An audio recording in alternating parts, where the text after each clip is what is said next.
The first Islamic school or institution was built at Hazrat Arqam's Raziyallahu Ta'ala anha house. It was located on the east of Safa hill. تو یہ مکہ شہر سے اس لیے دور بنایا گیا تاکہ لوگ کو جو وہاں کے نان بلیورز ہیں ان کو پتہ نہ چل سکے. سٹارٹ ڈیز میں مسلمانوں کی تعداد بہت کم تھی تو وہ ڈسٹربنس سے بچنے کے لیے یہ جو ہے انسٹیٹیوشن کو چوز کیا گیا. صحابہ کرام وہاں جاتے تھے، تعلیمات کو سیکھتے تھے، پھر واپس آ جاتے تھے. اس کے بعد جب اسلام کا دائرہ کار پھیلا، حضرت محمد صلی اللہ علیہ وسلم ہجرت کر گئے مکہ سے مدینہ، تو وہاں مسجد نبوی کے اندر دوسرا اسلامک انسٹیٹیوشن بنایا گیا جو صفا کے نام سے تھا. صفا ان مدینہ. آفٹر مائگریشن صفا is place in Masjid Nabawi is used as educational institution for Muslims. یہ صفا جو ہے مسجد نبوی کے اندر ایک چھوٹی سی پلیس ڈیسائیڈ کر لی گئی. صفا کے معنی ہے شیڈڈ ایریا. وہاں صحابہ کرام کی تربیت کی جاتی تھی اور یہ واحد انسٹیٹیوشن تھا جو ریزیڈینشل تھا، یعنی کہ وہ صحابہ کرام، وہ لوگ جو باہر سے، مکہ کے باہر سے یا عرب کے باہر سے آتے تھے تو ان کو وہاں رہائش بھی دی جاتی تھی اور کھانے کا انتظام بھی کیا جاتا تھا. تو وہاں تمام لوگ اکٹھا ہو کر اسلام کی تعلیمات کو سیکھا کرتے تھے اور پڑھنے پڑھانے کا عمل ہوا کرتا تھا. تو اسے ہم پہلی اسلامک یونیورسٹی بھی کہہ سکتے ہیں. It is first Islamic residential institution for Muslim students. Students of this institution is called صحاب صفا. اور یہاں کے جو اسٹوڈنٹس تھے، جو صحابہ کرام تھے، جو تعلیمات حاصل کرتے تھے، وہ اصحاب صفا کے نام سے مشہور تھے. اب ہم اسلامک کریکلم کی بات کریں. ریویلڈ نالج اینڈ سنہ. اسلامک کریکلم کا جو مین پارٹ تھا وہ تھا ریویلڈ نالج، یعنی کہ جو حضرت اللہ پاک نے وحی کے ذریعے قرآن اتارا، یہی تعلیمات کا حصہ تھیں. اور سنہ جو حضرت محمد صلی اللہ علیہ وسلم کے جو عمل تھا، جو وہ کر کے دکھاتے تھے، وہی کریکلم تھا. It is rigid. اب ریجڈ کریکلم اگر ہم دنیاوی پوائنٹ آف ویو سے بات کریں یا آج کے پوائنٹ آف ویو سے بات کریں تو ہم کہتے ہیں کریکلم کیا ہو، فلیکسیبل ہو، کہ اس میں چینجنگ آتی رہنی چاہیے. یہ دنیا کے لحاظ سے. اگر ہم اسلامک ایجوکیشن کی بات کریں تو یہ ریجڈ کیوں ہے؟ اس کو آپ تھوڑا یوں سمجھ لیں کہ اسلام کے اندر کسی کمی کی گنجائش نہیں ہے. اللہ تعالیٰ نے مکمل کمپلیٹ دین اس دنیا میں اتارا جس کا ایک سیٹ پیٹرن اللہ پاک نے دے دیا. اب اس کے اندر کسی چیز کی کمی کرنا اور کسی چیز کو بڑھانا یہ گناہ ہے.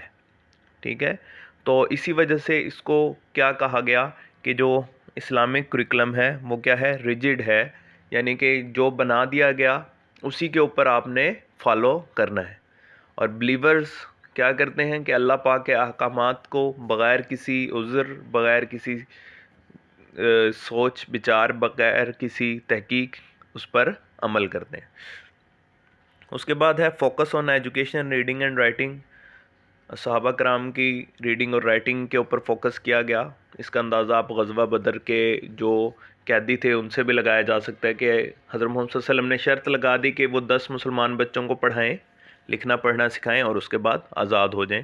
تو اس کا مطلب ہے کہ مال و دولت سے زیادہ انہوں نے، اللہ پاک کے پیارے نبی نے مال و دولت سے زیادہ ایجوکیشن کو اہمیت دی کہ ایجوکیشن بہت امپورٹنٹ ہے. اس کے بعد ہم ٹیچنگ میتھڈز کی بات کرتے ہیں.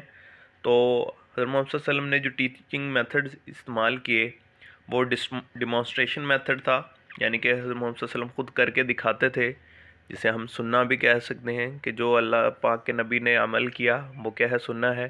اس سے صحابہ کرام سیکھتے تھے. پھر کوسچن آنسر میتھڈ. حضرت محمد صلی اللہ علیہ وسلم گروپس کی شکل میں صحابہ کرام کو اکٹھا کر کے ان سے کوسچنز کیا کرتے تھے، پھر ان سے آنسر لیا کرتے تھے، پھر خود اس کا آنسر دیا کرتے تھے. تو یہ ایک بہترین میتھڈ تھا. ہیومینیٹیرین ایٹیچیوڈ تھا، ٹھیک ہے، ایز اے ٹیچر جس کا جیسے ہونا چاہیے. تو حضرت محمد صلی اللہ علیہ وسلم انسانوں کے ساتھ ساتھ جانوروں کے ساتھ اور اس زمین کی ہر چیز کے ساتھ بڑی رحم دلی کے ساتھ پیش آتے تھے. Simple to complex.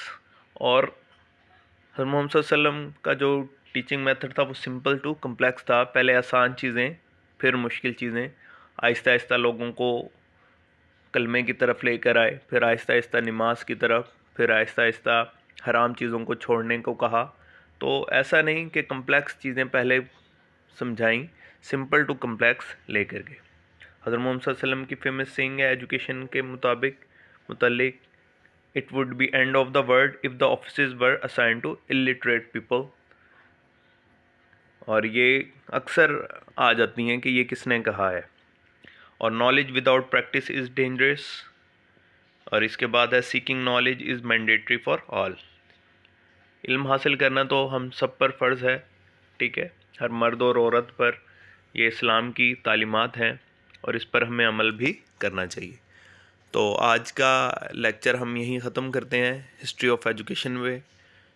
انشاءاللہ ہم ہسٹری آف ایجوکیشن میں کل کسی نیکسٹ ہسٹورین کے بارے میں، ایجوکیشنسٹ کے بارے میں پڑھیں گے. آج کے لیے اتنے ہی. اپنے موٹو کے ساتھ ہم اینڈ کرتے ہیں، learn and lead the world independently. Subscribe my channel and follow me on my Facebook page. My best wishes with all of you. Thanks.